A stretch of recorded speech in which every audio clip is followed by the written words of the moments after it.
You know, there are two kinds of animals in this world, predators and prey. No one watches a leopard chase down a gazelle and denies that the gazelle has a right to use its hooves and horns to protect itself from the predator. But there are people in this room tonight and all across the country who would deny that same right to self-defense to other human beings. Such people seem to think that the way to stop the leopard is to cut the horns off of the gazelle, that by somehow making it easier for the predator will simply go away. My friends, this is insane. When you make it easier for the predator, you get more predators. So let's start with the so-called assault weapons, more properly known as semi-automatic rifles. In 2011, the total firearm murders came to 8,583, according to the FBI. Now, during that time, the total murders committed by rifles, all rifles, not just semi-automatic rifles, were 323. That's 3% of all murders. Hammers and clubs kill half again as many people as rifles. Hands and feet murder twice as many. And knives kill 5 times more Americans than all rifles combined.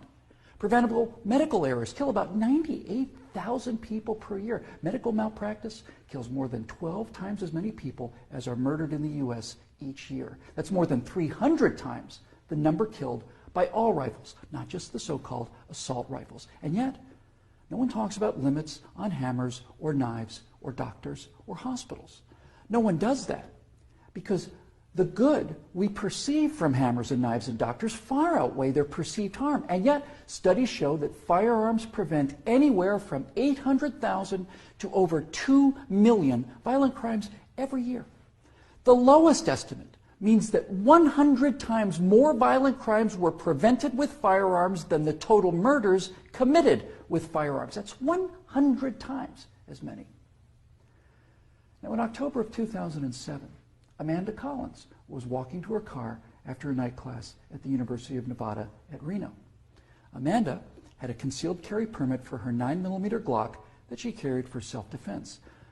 Unfortunately for Amanda, UNR is, like most college campuses, a gun-free zone. So, like the law-abiding citizen that she is, she did not have her gun with her in this gun-free zone when she was attacked by James Bila. Bila raped her on the UNR campus less than 300 yards from the campus police office. He then walked away, and a few months later, this human predator went on to murder 19-year-old Breonna Dennison. Amanda Collins went on to say, quote, "I know, having been the first victim, that Breonna Dennison would still be alive had I been able to defend myself that night," unquote. Therefore, I am directing the virtual Attorney General to aggressively challenge any gun control laws that violate Amanda Collins' right not to be raped and Breonna Dennison's right not to be murdered. You're not forced to abandon your First Amendment right when you enter Chicago or New York, or your Fifth Amendment rights when you walk onto a college campus. As virtual president, I will veto on the spot without hesitation, but with a great deal of pleasure, any and all attempts to destroy any of the Bill of Rights, of the Constitution of the United States of America. Because when it's all said and done, the Second Amendment to the Constitution is not there to protect us against criminals, and the people calling for gun control know this. That's why they want gun control instead of crime control. That's why they want laws that, at the stroke of a pen, turn law-abiding citizens into criminals. The Second Amendment is there to protect the American people from tyranny. The Second Amendment is there to protect the American people from politicians. The Second Amendment is there to protect the American people from us. Now, some politicians claim America deserves a vote on this issue. Okay, let's have a vote. Those of you advocating infringement on the right of the people to keep and bear arms need to go to the American people with the 28th Amendment, which would simply read, "The Second Amendment to the Constitution is hereby repealed." That would, for the first time, give you the legal authority to do what you have been doing and what you are trying to do now in direct violation of your oath of office to defend the entire Constitution of the United States, not just the parts you happen to approve of. So go ahead, go to the American people and tell them that ultimate power is no longer to be vested in the people who can't be trusted with that power according to you. Tell them only the government can have that power now. You go out there and try to convince the people of the 38 states that you're going to need to get that amendment passed to agree with your opinion of them versus their opinion of you. I dare you.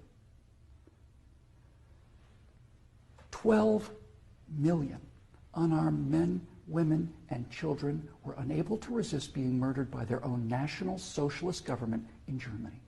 Perhaps 50 million unarmed men, women, and children were murdered by their own Union of Soviet Socialist Republics.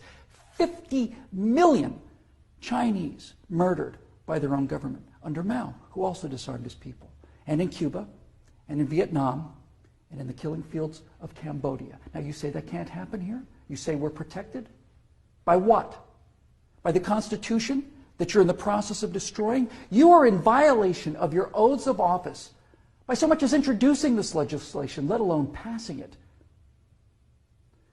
My fellow Americans, the previous inhabitants of this chamber watched as 100 million people were murdered after being disarmed by their own governments. Every single one of those men, women, and children were as real and precious and irreplaceable as the children at Newtown.